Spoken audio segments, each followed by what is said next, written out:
Hi everyone, hope you're happy, healthy and well. It is time for a new book review. Now, as you know, this year I've been reading a lot of books from non-English speaking backgrounds. So what that means is I really like to get new perspectives and new insights that allow me to understand a situation or understand a country and its culture in different ways. And one of the things I thought about is, given that I work for a company which has headquarters in Amsterdam and I've got a lot of Dutch colleagues, I thought I'm actually going to read some Dutch authors. So I've read a couple so far which are going to be my next reviews, but this time I'm going to review this little beauty of a book that was published in 2017 by a Dutch author, Tommy Weiringa, and it is The Death of Murat Idrissi. You can see it is a library book. I love borrowing books from a library, and it is also a very compact short read with only 102 pages.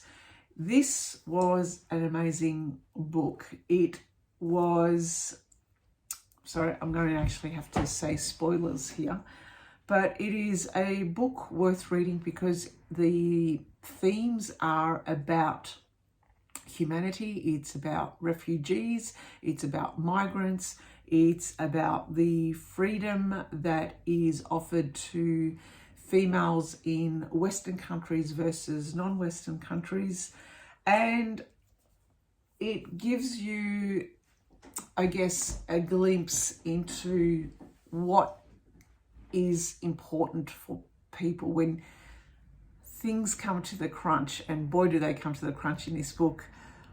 What are people more likely to do? Okay, so what is this book about? It's a thrilling book. It is a book that you can read in the one sitting. Ultimately, the premise is this. The premise. It is about two young women. They come from Morocco. They've got a Moroccan background, but they grew up in Holland. And as you can understand, Holland is a lot more liberal, a lot more free, and that's what they know. However, their parents take them back to Morocco, and they struggle to get integrated again back into Morocco because it's of the very different and very strict lifestyle for young women. The two young women, Thoraya is a way more liberated, out there, confident young lady. She's a beautician. And then we have Ilam, who is a little bit more contemplative, also a lot more pragmatic, but she worries that she's just going to be one of these typical Moroccan women. She'll be married off and then have this life where, well, she doesn't have a life. It'll just be her and her family. So you can understand that these two young women are feeling very restricted in Morocco because of the things they can't do, and yet they could do a lot more things back in the Netherlands. So they hatch a plan to get back to the Netherlands, but they've got limited funds. They get given some funds from their uncle, but they don't really want to push so much with him. So they are accosted by a young man called Saleh. And Saleh seems to be kind of like a wheeler and dealer young kind of man, and he kind of opens doors for them. You know how it is. They latch onto him thinking that, you know, he's a good friend. He'll be able to get things done for them. He'll be able to help them get back to the Netherlands. But Saleh has another plan, and he says to them, if he'd take them to this kind of like neighborhood, a very dodgy neighborhood, to meet a family. So they go there willingly, naively, whatever it is. And the plan is decided that they are going to rent a car and bring this young Murat Idrissi, one of the people who have paid good money, to put him into the boot of their car, and they're going to drive across the border and get him into Europe. So in effect, Saleh happens to be a human trafficker.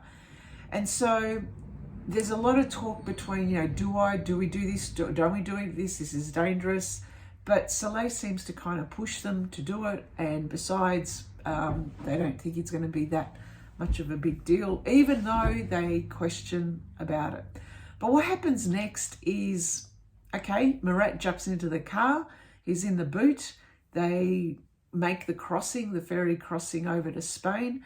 But what happens is, spoiler, Murat, obviously, it can't be a spoiler anyway, it's on the title. Anyway, he dies in their boot. And they get such a shock, and immediately Saleh runs off with the money. Hello, naturally. So he disappears, and the girls are left with a dead body in the car boot with very limited funds, with absolutely no idea of how to get out of this situation.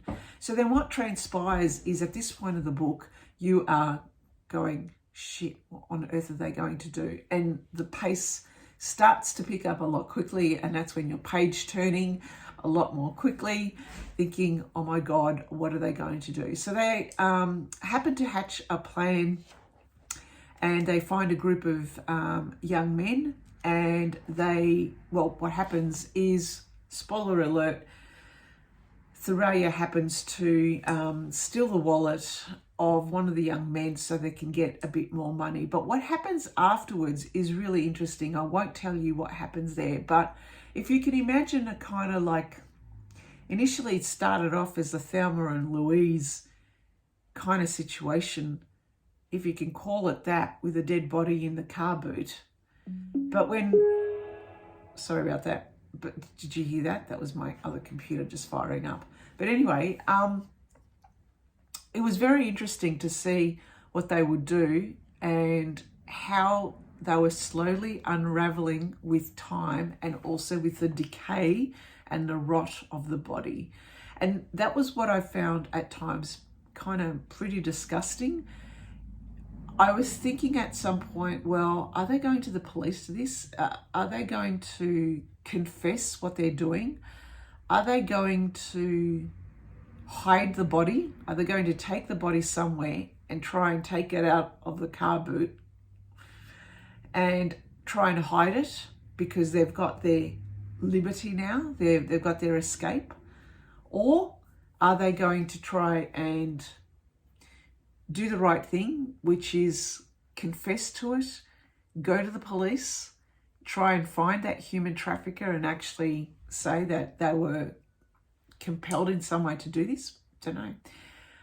So you'll have to read the book to find out, but it really brings up a lot of different themes about when, in the face of freedom and liberty from a restrictive situation, whether it is your country or your own situation, and you get given a very difficult situation to come out of, something that is very foreign to you, what will you do in the end?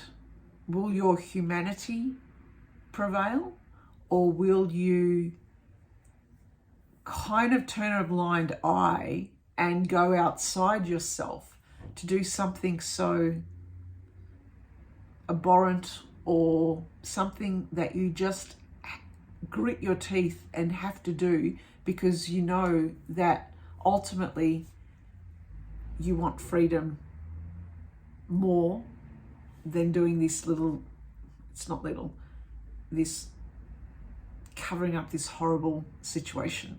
So very interesting themes in this book. I enjoyed this book. I read it in the one sitting. It was well worth it. And as I understand, the author Tommy Weiringa has other books, and this is I think this is a continuation of another book.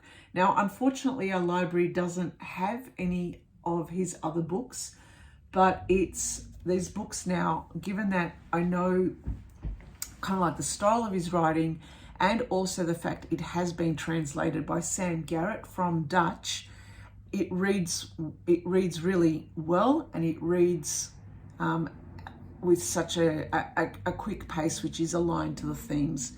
The first chapter is really interesting, though. I found the first chapter, initially I thought, where is this going? Because it was describing the history of Gibraltar, and it was actually, it didn't seem to fit with the rest of the book.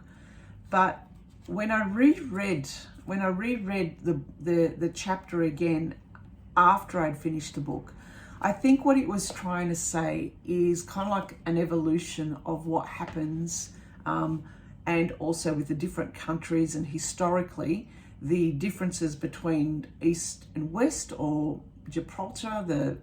I don't know. I think the first chapter for me kind of missed the mark somehow, and I think he kind of needed some kind of link to the main story. Now maybe I missed that link. I don't know. Maybe there was something lost in translation. But I'm not saying that the first chapter is bad. No, not by any stretch of the imagination. I think it's there to set context and set the scene, but I would have liked some kind of stronger link to the story. The story doesn't begin until chapter 1 on page 9. So that's it. It's well worth a read. If you've read any of his other books, if you've got any other authors from the Netherlands you think I should read, please let me know in the comments below. Really fantastic book, well worth it. Okay then, thanks for listening and thanks for watching. Bye for now.